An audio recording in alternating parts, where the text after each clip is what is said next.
You think the perfect revenge is a single bullet in the dead of night? You are wrong.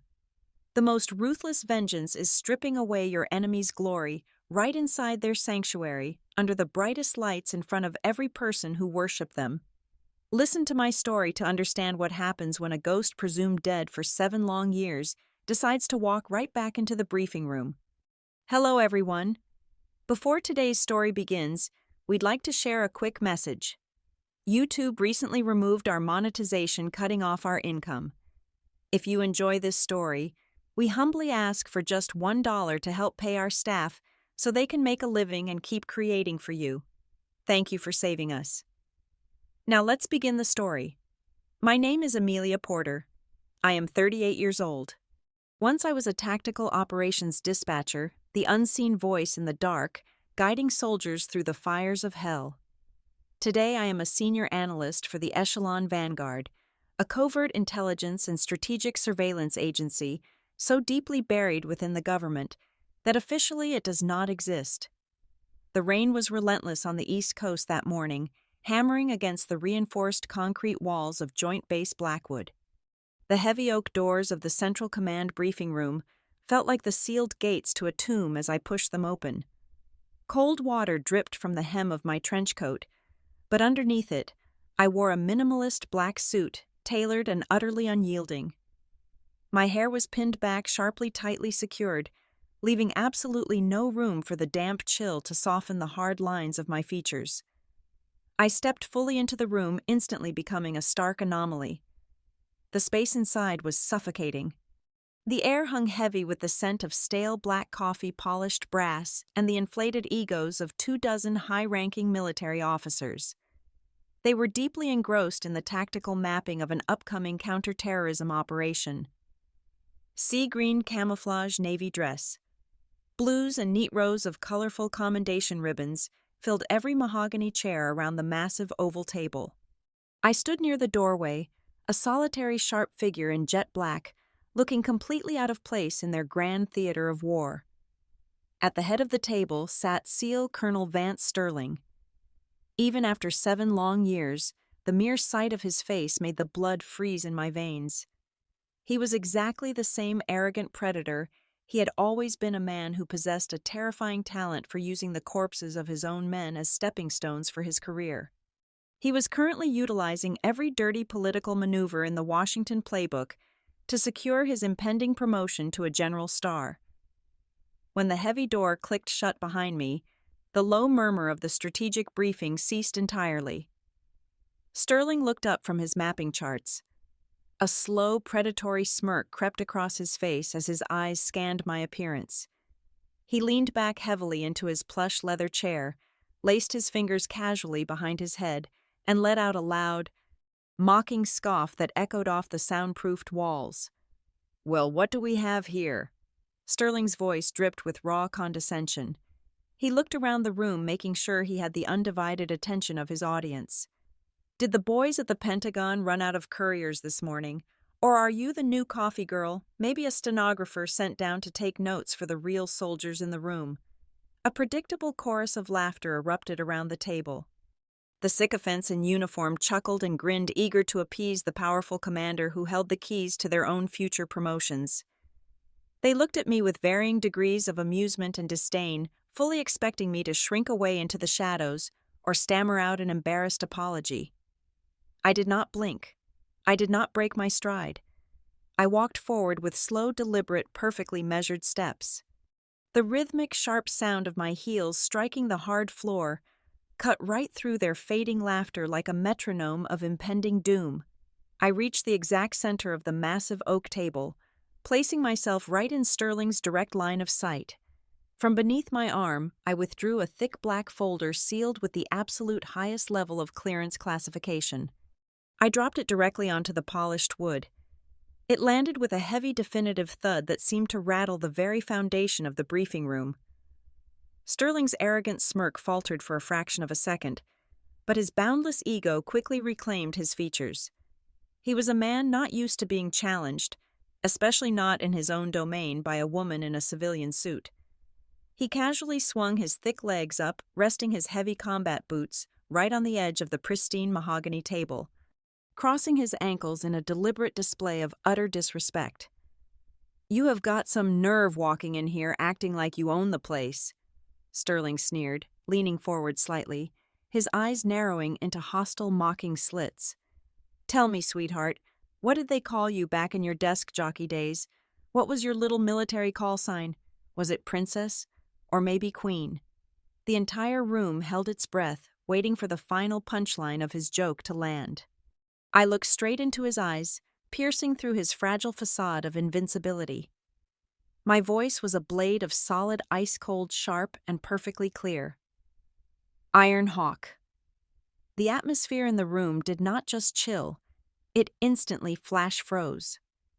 The silence that followed was so profound, so absolute that it was deafening. It was not the respectful silence of a military briefing, but the sudden paralyzing silence of absolute terror.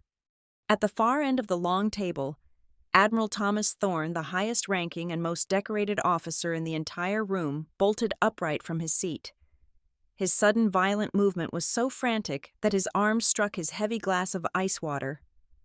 The crystal shattered violently against the floor water, and ice pooling over the expensive carpet, but absolutely nobody looked down. Every single eye in the room was completely locked on Thorne. The Admiral's face had completely drained of all color, turning an ashen, sickly white. His jaw trembled uncontrollably, and a visible bead of cold sweat broke out on his forehead. He stared at me as if he were looking at a vengeful ghost that had just crawled out of a mass grave. "Colonel Sterling!" Admiral Thorne roared, his voice cracking violently with a terrifying mixture of raw rage and pure panic. "Take your feet off that table this instant and apologize to this woman." Sterling froze. The smug, condescending grin was wiped entirely from his face, replaced instantly by a look of sheer, unadulterated bewilderment. His combat boots slid awkwardly and loudly off the table as he scrambled clumsily to sit upright in his chair. He looked in a panic from the pale, trembling Admiral back to me. The brutal realization hit him like a physical blow to the chest. The color completely drained from his own face as his thick hands began to shake against the armrests. He finally understood that the woman standing before him in the simple black suit was no secretary. He had just publicly humiliated the most feared tactical mastermind in modern military intelligence, a living legend they all firmly believed was gone forever. The tires of my sedan sliced through the standing water on the asphalt as I drove away from the base deep into the night. The rhythmic, heavy thud of the windshield wipers did nothing to clear the storm raging inside my own head. 7 years. It had been exactly 7 years, but the moment the cool air of the air conditioner hit my face, it morphed into the suffocating, sweltering heat of South America. The sterile smell of the car interior vanished, replaced instantly by the metallic stench of copper-wet soil and burning cordite. Viper Bay. Even the name tasted like ash in my mouth. It was a lawless, humid stretch of jungle borderland, a green hell where the air was so thick you had to chew it before you could breathe. We were there for Operation Silent Wrath. The objective was supposed to be straightforward: to dismantle a massive international arms smuggling syndicate. I was safe in the Tactical Operations Center, surrounded by the cool blue glow of surveillance monitors. Out there in the suffocating dark was my twin brother, Captain Arthur Porter. We shared everything from our striking green eyes to the unspoken intuition that only twins possess. He was the spearhead of the elite ground unit, and I was his guardian angel in the sky, guiding his every step through the dense foliage via satellite and thermal imaging. But the angel was grounded that night. Sterling was the overall field commander, sitting in the central command chair with absolute authority. He ordered Arthur and his men to push deep into Sector 4. My screens instantly lit up with critical alerts. The thermal drones picked up massive enemy movements. I watched the heat signatures multiplying on my monitor like a viral infection. It was a textbook kill zone. The terrain was a natural choke point, heavily fortified, and Sterling was sending them in completely blind, deliberately grounding our air support. I screamed at Sterling across the operations floor. I told him it was a suicide run. I pointed to the flashing red warnings on the radar, begging him to hold the advance. He did not even look at me. He just keyed his microphone and ordered the push. What followed is a sound that has played on a loop in my nightmares for 2,555 nights. The radio crackled to life, but it was not the disciplined, stealthy communication we were used to. It was a sudden, deafening eruption of heavy machine gun fire. The noise was so loud, so violently distorted through the comms, that it physically hurt my ears. I could hear the panicked shouting of Arthur's squad, the brutal, wet sounds of bullets tearing through the jungle canopy and striking human flesh. "Command, this is Echo Actual." Arthur's voice tore through the static, breathless and desperate. "We are pinned down. I repeat, we are walking into a massive ambush, multiple casualties. We need immediate extraction and close air support now." My hands flew across the keyboard, routing the emergency extraction protocols, my heart hammering violently against my ribs. I turned to Sterling, expecting him to authorize the rescue helicopters. Instead, Sterling casually pressed the transmit button on his secure command channel. His voice was completely flat, entirely devoid of human empathy. "Negative Echo Actual. Air support is denied. You must hold your position and maintain radio silence. We cannot compromise the operational secrecy of the broader mission. Dig in." "They are slaughtering us," Arthur roared over the radio. Another deafening explosion drowned out his words, followed by the agonizing screams of his men. "Sterling, you are signing our death warrants. Get the birds in the air." "I gave you a direct order, Captain. Hold the line." Sterling released the button. He cut the main feed. I sat there in the freezing operations center, physically paralyzed, forced to listen to the isolated tactical frequency as the gunfire slowly, agonizingly dwindled down to nothing. I heard the desperate gasps for air. I heard the final wet sounds of execution. And then there was just dead, empty static. My brother, my other half, was gone, erased in the muddy darkness of Viper Bay, along with every single man under his command. Sterling wasted no time. Before the bodies were even cold, he had already woven a masterpiece of a lie. He fed the global media a tragic, heroic narrative about a brave unit making the ultimate sacrifice to cripple a terrorist cell. He painted himself as the stoic, brilliant commander who had to make the impossible, heartbreaking calls. The medals rained down on him. The press hailed him as a tactical genius. As for me, I was a liability. The military machine swiftly crushed me under its bureaucratic weight. They forced me into an involuntary medical discharge, permanently stamping my military record with a fabricated diagnosis of severe psychological instability and trauma-induced delusions. They silenced me to protect their newly minted hero. But they could not erase what I knew. The horrific, undeniable truth that I spent the next 7 years proving. Operation Silent Wrath was never about stopping an arms deal. The target was a hidden cartel vault. Sterling had secretly deployed a rogue unit of private military contractors to the site hours before Arthur arrived. They were not there for weapons. They were there for $50 million in untraceable cartel gold bars. Arthur and his team did not walk into an enemy ambush. They walked into a robbery orchestrated by their own commander. They discovered the gold they saw Sterling's private mercenaries, and they had to be eliminated. My brother and his men were never soldiers to Sterling. They were just unfortunate witnesses turned into convenient, bloody scapegoats to cover the tracks of a $50 million heist. The ghost in the briefing room was born in the mud of Viper Bay, and she had spent 7 years forging herself into a weapon of absolute destruction. For the next 3 days, I did not return to the polished halls of the Pentagon or the sterile intelligence bunkers of Washington. I traded my tailored suits for faded denim and heavy boots, pointing my car southwest.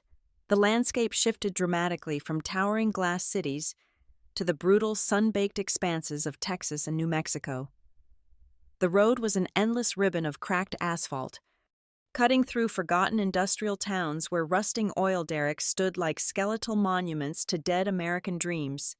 I was hunting for ghosts, the surviving fragments of the perimeter security detail, from that night in the jungle. They were the men who saw the private contractors slip past the lines, the men who heard the truth on the encrypted channels before the command jammers cut them off. I found Marcus outside a dilapidated truck repair shop just south of Albuquerque. His call sign used to be Scorpion, a brilliant combat communications specialist who could wire a secure network in the middle of a hurricane.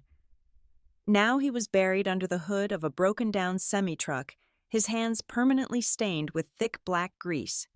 When he slid out on his mechanic crawler, I barely recognized him. He had aged 2 decades in 7 years.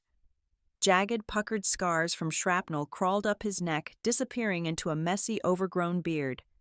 The heavy, suffocating stench of cheap whiskey and motor oil clung to him, a miserable perfume of a man actively trying to drink his own memories to death. He wiped his hands on a filthy rag, his bloodshot eyes locking onto mine. He knew exactly who I was. "You should not be here, Iron Hawk." Marcus rasped, his voice rough like sandpaper dragging across rusted iron. He tossed the rag onto a grease-stained workbench and turned his back to me. "Whatever crusade you are on, leave me out of it. I am a mechanic now. That is it." I stepped into the dim, sweltering garage, the heat pressing down on my shoulders. Sterling is making his final push for his general star. The confirmation hearings start in exactly 2 weeks. I am going to tear him down, Marcus. But I need the ground testimony. I need you on the record. Marcus let out a bitter, hollow laugh. He grabbed a warm beer from a dusty toolbox and cracked it open. "Testify against Vance Sterling." "Are you completely out of your mind? The man owns the Defense Committee. He has the national media eating right out of his hand. You think some washed-up alcoholic mechanic is going to make a dent in his armor? If I open my mouth, I do not just lose my miserable veteran pension. I lose my life. Or worse, my ex-wife and my 2 little girls suddenly get into a fatal car accident on Interstate 40. Go home, Amelia. The dead are dead." I did not argue. Empathy does not win wars against men like Sterling. Leverage does. I walked over to his workbench, pushed aside a pile of rusted spark plugs, and opened a reinforced weatherproof tablet. The screen glowed to life in the shadows of the garage, projecting the encrypted, high-clearance data I had extracted from the Echelon Vanguard mainframes. "I am not asking you to die for a lost cause, Marcus," I said quietly, tapping the glass screen. "Look at this. Look at what your silence actually bought him." Marcus reluctantly cast a glance at the glowing monitor. His bloodshot eyes widened, the alcohol haze instantly burning away. It was a complex labyrinth of offshore banking ledgers, shell corporations, and untraceable campaign finance routes. "That is the gold," I explained, my voice steady and cold.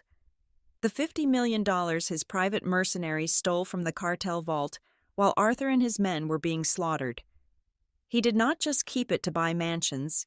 He laundered it through Swiss accounts and is using it right now to secretly fund the political action committees of the Congressional Oversight Board. He is using the literal blood of your brothers to buy his promotion. Every star on his shoulder, every media headline praising his heroism is paid for by the lives we lost in that jungle." The glass bottle slipped from Marcus's grip, shattering violently on the concrete floor. The amber liquid mixed with the dark motor oil, but he did not even look down. His scarred, heavy hands began to tremble, not from the alcohol withdrawal, but from an ancient, long-buried rage clawing its way back to the surface. The defeated, broken mechanic vanished. For a fleeting second, the brilliant, fierce comm soldier named Scorpion stood before me again. The promise of true retribution, of finally washing the dirt off Arthur's name and honoring the fallen, was the spark that ignited the dry tinder of his soul. "Who else do we need?" Marcus whispered, his jaw clenched so tight I could hear his teeth grinding together. Through Marcus and his deeply buried network of discarded veterans, we spent the next 48 hours driving relentlessly across state lines. We knocked on battered doors in lonely trailer parks and waited in the freezing rain outside the graveyard shifts at manufacturing plants. We gathered 5 other core witnesses. 5 men who had spent the last 7 years swallowing the bitter poison of Sterling's threats. They had endured the quiet intimidation, the sudden visits from unmarked government vehicles, the terrifying phone calls in the middle of the night, warning them about what would happen to their families if they ever spoke a word about the unauthorized mercenaries at Viper Bay. But seeing Marcus stand tall, and seeing the undeniable Vanguard intelligence mapping out Sterling's blood-soaked financial empire, changed everything. The paralyzing fear that had kept them silent for nearly a decade was entirely eclipsed by a unified burning desire for absolute justice. They packed their meager bags in silence, leaving behind their broken civilian lives. Together we formed a phantom squad stepping out of the forgotten shadows of rural America, ready to march straight into the belly of the beast. You do not kick a hornet's nest the size of Vance Sterling's empire without getting stung. Within 48 hours of gathering my ghost squad, the invisible tripwires I had set up across the eastern seaboard began to snap. Sterling had caught our scent. He knew the surviving pieces of his darkest secret were suddenly moving across the board. He did not deploy uniformed soldiers to stop us. That would leave a dangerous paper trail. Instead, he unleashed his shadow network of private military contractors. Blacked-out sedans began idling ominously at the ends of the quiet streets where I had hidden the witnesses. Unlisted numbers flooded their disposable phones at all hours of the night, playing dead air static or the distorted sound of crying children to shatter their already fragile nerves. The psychological warfare was relentless and cruel. I could see my men starting to fracture the old suffocating paranoia of the jungle creeping back into their hollowed eyes. Sterling decided to escalate from silent intimidation to brutal elimination on a rain-slicked stretch of Interstate 95. I was driving back from a secure safe house at 2 a.m, pushing my sedan to 80 miles an hour, when the blinding high-beam headlights of a heavy armored SUV materialized out of nowhere in my rearview mirror. The driver did not bother with subtlety or stealth. He accelerated to well over 100 miles an hour, slamming violently into my rear bumper. The massive force threw my vehicle sideways, the tires screeching agonizingly against the wet asphalt as I fought with every ounce of my strength to keep the car from flipping over the solid concrete median. He fell back slightly and then accelerated to ram me a second time, angling his heavy grille to wedge my rear quarter panel. He was attempting to execute a lethal pit maneuver that would send me spinning uncontrollably into the deep, rocky ditch below the highway. He thought he was hunting a helpless civilian analyst holding a briefcase. He entirely forgot he was dealing with the tactical mind of the Iron Hawk. I slammed my foot onto the brake pedal with brutal force, dropping my speed to 40 miles an hour in a fraction of a second. The sudden violent deceleration caught the assassin completely off guard. His heavy speeding SUV surged uncontrollably past my driver's side door. The moment his rear axle aligned with my front bumper, I instantly cranked the steering wheel hard to the left, burying my reinforced steel frame directly into his rear passenger side wheel well. It was a textbook, viciously aggressive counter-maneuver. Momentum and physics did the rest of the work. The massive SUV completely lost its center of gravity, skidding wildly out of control before rolling 3 times in the air and violently wrapping its chassis around a thick steel light pole. I pulled my battered sedan over to the shoulder, drew my concealed tactical sidearm, and approached the smoking wreckage through the pouring rain. The driver was trapped securely behind the crushed steering column, bleeding heavily from his forehead, but fully conscious. I did not waste my breath asking him useless questions. I reached directly through the shattered driver window, physically bypassing his weakly grasping hands, and violently ripped his heavily encrypted mobile device from the pocket of his tactical vest. Standing right there on the dark highway, illuminated only by the flashing amber hazard lights of the wreckage, I connected a high-speed decryption dongle from my jacket pocket directly to the phone's port. My Vanguard military software instantly overrode his civilian biometric locks, draining every single byte of data in seconds. I did not just find his immediate hit orders or his GPS tracking logs. I found the holy grail of this entire war. The phone contained direct access keys to a labyrinthine financial routing application. Right there on the cracked, glowing screen, I watched the digital flow of Sterling's blood money. It mapped out a highly complex, brilliantly disguised money laundering network routing directly through three major international banks in Zurich, Switzerland. The $50 million in stolen cartel gold had been digitized, washed clean, and meticulously distributed to buy the absolute loyalty of the military brass. I left the bleeding assassin trapped in the metal for the highway patrol to find and drove straight to an abandoned underground parking garage in the industrial heart of the capital. I was not going there to hide. I was going there to meet a monster who was only slightly less terrible than Sterling himself. Admiral Thomas Thorne was already waiting for me, standing rigidly beside an unmarked black luxury sedan. The damp, freezing underground air was thick with unspoken tension. Thorne looked years older than he had in the briefing room, the heavy dark bags under his eyes betraying his own rapidly mounting panic. "You are playing a completely suicidal game, Amelia," Thorne said, his harsh voice echoing coldly off the stained concrete pillars. "The Pentagon Oversight Committee is convening in less than 48 hours, but the entire process is a rigged farce. Sterling has already bought the jury. He funneled over $3 million in untraceable offshore funds to key senators on the Defense Board. They are preparing to permanently cancel the internal hearing, citing a lack of physical direct evidence. You are completely out of time, and he is going to bury you right next to your dead brother." "He can certainly try," I replied coldly, tightly clutching the metal data drive I had just pulled from the assassin. But Thorne's grim warning was not the worst psychological blow of the night. As I drove back to the heavily secured roadside motel, where I had securely stashed Marcus and the other 5 witnesses, my tactical tablet suddenly pinged loudly. Before leaving them earlier that evening, I had established a localized digital perimeter around their room, a silent surveillance alarm monitoring all outgoing encrypted signals. Someone inside that locked room had just transmitted a highly compressed data burst directly to a remote server owned by Sterling's private security firm. My heart turned into a block of solid lead. The agonizing realization hit me with the destructive force of a freight train. There was a traitor right in the middle of my ghosts. One of the 5 men I had pulled from the shadows, a man who had actually bled in the mud alongside my twin brother, had broken under the relentless terror.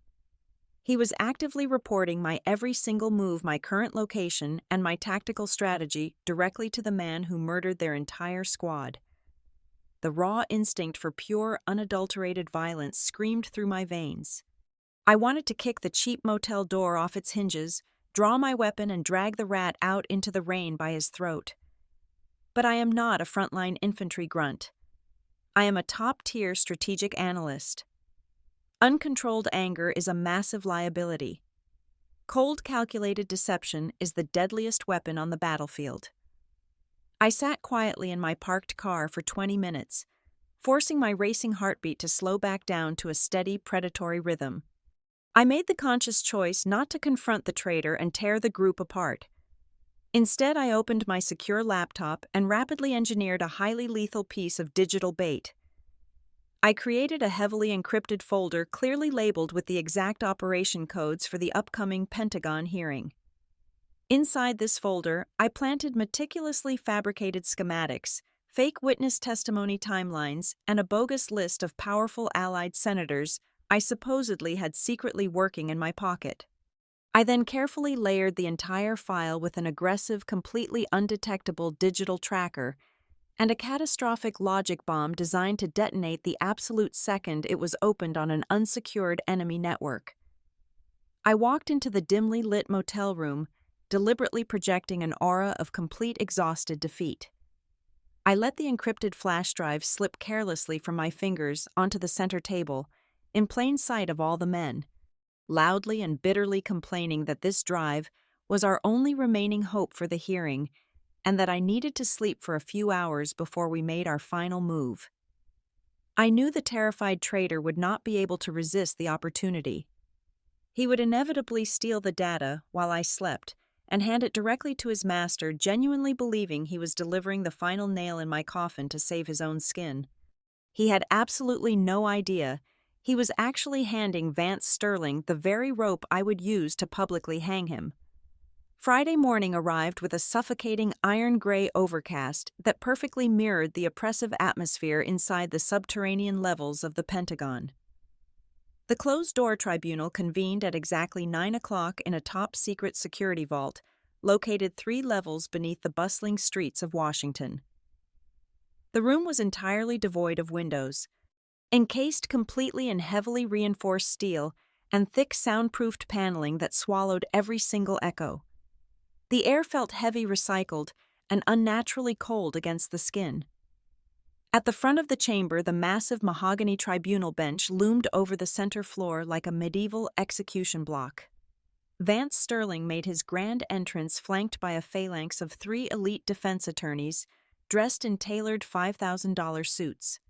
He wore his full-dress uniform, his broad chest armor plated with neat rows of unearned combat medals and glowing commendation ribbons. His posture was impeccably straight, his chin raised high, radiating a sickening aura of absolute untouchable invulnerability. He did not look like a man facing a military tribunal for high treason war crimes and mass murder. He looked exactly like a conquering king, waiting patiently for his inevitable coronation. When he took his seat at the polished defense table, he casually adjusted his cuffs and shot me a brief, razor-sharp smile of pure, concentrated contempt. For the first 2 agonizing hours, the hearing was a meticulously orchestrated, brutal slaughter. Sterling's lead attorney, a ruthless corporate shark with a voice like grinding glass, systematically dismantled the entire foundation of our case. He did not bother to attack the geographical facts of Viper Bay. Instead, he mercilessly attacked my mind. He ceremoniously lifted a massive, heavy stack of highly classified, heavily redacted medical files and threw them violently onto the central evidence table. He loudly proclaimed to the presiding judges that my entire testimony was nothing more than the tragic, dangerous byproduct of severe psychological trauma. He read aloud from fabricated psychiatric evaluations, declaring with absolute certainty that I suffered from aggressive paranoid delusions induced by the sudden violent grief of losing my twin brother in combat. He then turned his predatory mocking gaze toward Marcus and the other 5 veterans sitting rigidly in the wooden pews of the observer gallery directly behind me. He labeled them as a pathetic group of disgruntled, financially broken men who were easily manipulated by a hysterical, grieving intelligence analyst. He aggressively accused me of orchestrating a massive illegal extortion plot against the Department of Defense, claiming I had actively brainwashed these damaged, vulnerable soldiers into attacking a decorated war hero out of sheer misplaced vengeance. To twist the knife deeper, the defense attorneys skillfully deployed the digital bait my traitor had stolen from the motel room just 24 hours prior. They displayed the fake schematics on the large room monitors, using my own planted dummy files to definitively prove my alleged history of fabricating false evidence to frame their client. I could hear Marcus breathing heavily behind me, his fists clenched so tightly, his knuckles were completely white, but I gave him a subtle hand signal to hold his absolute silence. The 3 generals sitting high on the tribunal bench nodded in solemn, grim agreement. The trap had worked perfectly for the defense. The chairman of the committee, a stern, silver-haired general with a chest full of legitimate combat stars, leaned forward heavily and adjusted his microphone. His tone was deeply dismissive and profoundly apologetic toward Sterling. He stated for the official record that while the immense loss of life at Viper Bay was a profound national tragedy, the military tribunal absolutely could not proceed based solely on the uncorroborated, emotionally compromised testimonies of discharged, medically unfit personnel. He stated clearly and definitively that without direct physical, undeniable evidence linking Colonel Sterling to the rogue mercenary strike, he was forced by military law to dismiss all charges entirely and clear the colonel for his immediate promotion to general. The chairman raised his heavy wooden gavel high into the air. The sharp sound of his breath inhaling to deliver the final crushing ruling filled the dead freezing silence of the underground vault. I stood up. I did not shout in protest. I did not raise a single objection. I did not even look at the panel of generals. I simply walked with absolute terrifying methodical calmness toward the central digital evidence terminal positioned exactly in the middle of the room. Every single eye in the vault tracked my slow movement. Sterling leaned back in his plush chair, casually crossing his arms over his medals, waiting comfortably for what he assumed would be a pathetic, last-minute emotional breakdown from a defeated woman. Instead of speaking a single word, I reached into the interior breast pocket of my tailored suit and withdrew a sleek black secure data drive. I plugged it directly into the main terminal port that controlled the room's overarching audio and visual network. "General," I said, my voice cutting cleanly through the heavy, stagnant air with the surgical precision of a scalpel. "The defense has accurately stated that we lack direct physical evidence in this room. I completely agree that the medical and digital files presented earlier by the defense were entirely compromised. However, they were not the real evidence. The authentic, unedited Master Command audio from Viper Bay does not belong to me." I tapped a single heavy command on the illuminated keyboard. The massive visual screens lining the walls did not turn on. Instead, the high-fidelity secure audio speakers mounted in the ceiling cracked to life with a low, menacing hum. "The recording you are about to hear." I continued, turning slowly and staring directly into Sterling's suddenly shifting, uncertain eyes, "is being broadcast entirely live right now via a closed-loop, heavily encrypted satellite uplink directly from the personal, highly secure private server of Admiral Thomas Thorne." The entire room violently recoiled in sheer shock. Sterling dropped his arms instantly, his arrogant posture breaking completely as he whipped his heavy head around to stare at Admiral Thorne, who was sitting isolated at the far end of the VIP observer gallery. Thorne was physically trembling violently, his pale face buried deeply in his hands, looking like a man who had just been handed a terminal death sentence. The first major twist of the knife sank incredibly deep. Admiral Thorne had never been my secret ally. During the brutal, bloody operation at Viper Bay 7 years ago, Thorne had been the acting operational overseer operating safely from Washington. He had monitored the secure comms. He knew exactly what Sterling had done in that jungle.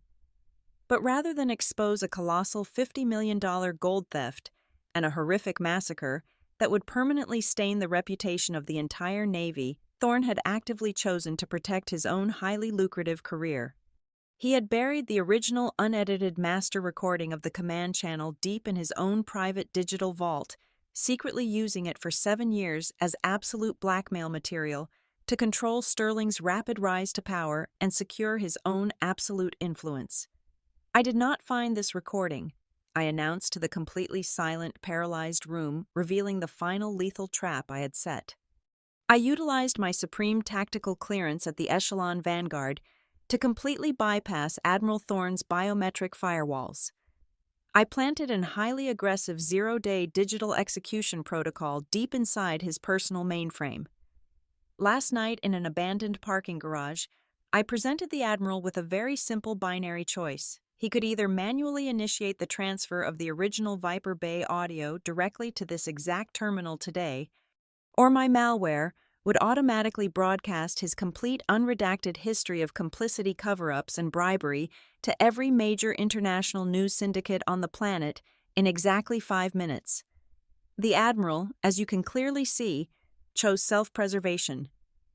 Before anyone on the defense team could even open their mouths to scream an objection, before anyone could process the sheer terrifying magnitude of the blackmail the audio began to play.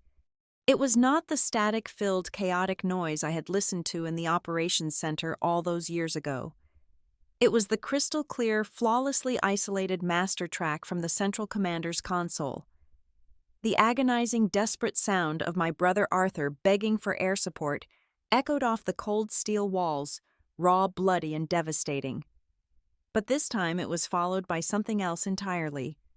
It was followed by the private, secondary encrypted radio channel Sterling had actively used while simultaneously cutting off my brother's transmission. Sterling's voice filled the massive room, crisp, arrogant, and dripping with absolute calculated malice. "Bravo 6, this is command." Sterling's recorded voice ordered the mercenary leader with chilling robotic indifference. The Echo unit has breached the Gold Vault perimeter. They have eyes on the cargo. Ground all conventional air support immediately. I repeat, deny all extraction requests. Redirect heavy artillery barrage coordinates directly onto Echo Actual's current position. Wipe them out completely. Leave absolutely no survivors to talk. The silence that violently crashed down onto the room after the audio stopped was apocalyptic. It was a suffocating, horrifying vacuum devoid of all oxygen.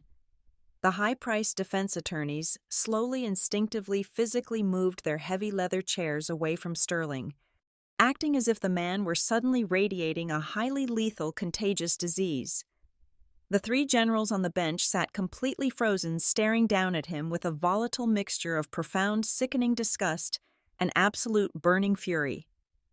I looked at Vance Sterling. The arrogant, untouchable king was utterly dead. His face was entirely devoid of blood, turning completely ashen and hollow like a rotting corpse. His broad chest heaved erratically, struggling to find air, and his thick, calloused hands shook violently against the polished wood of the defense table, rattling the very pens he had planned to use to sign his promotion papers. The meticulously constructed lie he had aggressively lived and protected for 7 long years had just been utterly annihilated in front of the exact people he had desperately sought to rule. He was totally paralyzed, trapped permanently in an invisible steel cage forged entirely by his own recorded voice. The Iron Hawk had not just defeated him in a court of law. She had completely destroyed his entire existence. The explosion of outrage inside that subterranean vault was instantaneous and absolute. The commanding general on the bench did not bring his heavy wooden gavel down to dismiss the case. Instead, he slammed it down with enough force to crack the acoustic block, immediately summoning the armed guards stationed just outside the reinforced steel doors. 4 heavily armored military police officers surged into the room. They did not show Vance Sterling the respectful courtesy usually afforded to a high-ranking officer. They forcibly grabbed his arms, violently yanking him out of his plush leather chair, and harshly kicked his legs apart to pat him down. The sharp metallic click of heavy steel handcuffs snapping tightly around his wrists echoed like a final death knell across the chamber. The glowing commendation ribbons and shiny silver medals pinned to his chest suddenly looked like cheap, pathetic plastic toys. His entire facade of invincibility shattered completely, replaced by the humiliating, pathetic reality of a broken criminal being dragged away in front of the very people he had spent his entire life looking down upon. I did not stay to watch them march him out. I turned my back on the chaotic shouting room and quietly pushed through the heavy oak doors into the sterile, softly lit corridor. I did not feel a sudden rush of triumphant joy. There was no victorious smile on my face. Instead, I just felt incredibly wonderfully light. Marcus and the 5 other veterans were already waiting for me in the hallway. They did not say a single word. Marcus, the hardened mechanic, who had spent nearly a decade drowning his pain in cheap whiskey, simply walked forward and wrapped his thick, trembling arms around me. He buried his scarred face into my shoulder, his massive chest heaving with deep, choked sobs. One by one, the other old soldiers joined in, resting their heavy hands on my shoulders, letting 7 long years of suffocating survivor's guilt wash away right there in the quiet corridor. Exactly 1 month later, the national media networks broadcast the final verdict across the country. The military court tribunal formally stripped Vance Sterling of all his ranks and honors, sentencing him to life in a maximum security federal penitentiary without the possibility of parole. The Department of Justice systematically dismantled his private mercenary company, completely freezing and seizing every single cent of his offshore black funds. The Pentagon quietly reached out to me shortly after the sentencing. They offered me a highly lucrative, incredibly powerful position as the head of a newly formed Strategic Oversight Committee. They wanted the Iron Hawk back in the fold. I politely but firmly declined. My war was over. Before leaving the East Coast for good, I drove out to a quiet, beautifully manicured Veterans Memorial located in a peaceful suburban park. The names of the fallen were meticulously engraved on a long, curved wall of polished black granite. I stood in front of Arthur's name, gently tracing the cold letters with my fingertips. When I returned to my parked sedan, I found a small, unmarked brown envelope resting neatly on the driver's side windshield wiper. There was no return address. I tore the thick paper open. Inside, resting against a folded piece of plain white notebook paper, was a deeply tarnished, heavily scratched silver dog tag. I recognized the identification numbers instantly. It was Arthur's. The handwritten note accompanying it contained only 2 short sentences scrawled in black ink. "We owed you this, Iron Hawk. Rest now." I held the cold metal tightly in the palm of my hand, feeling the jagged edges of the metal bite into my skin. For the very first time in over 2,500 days, a genuine smile broke across my face.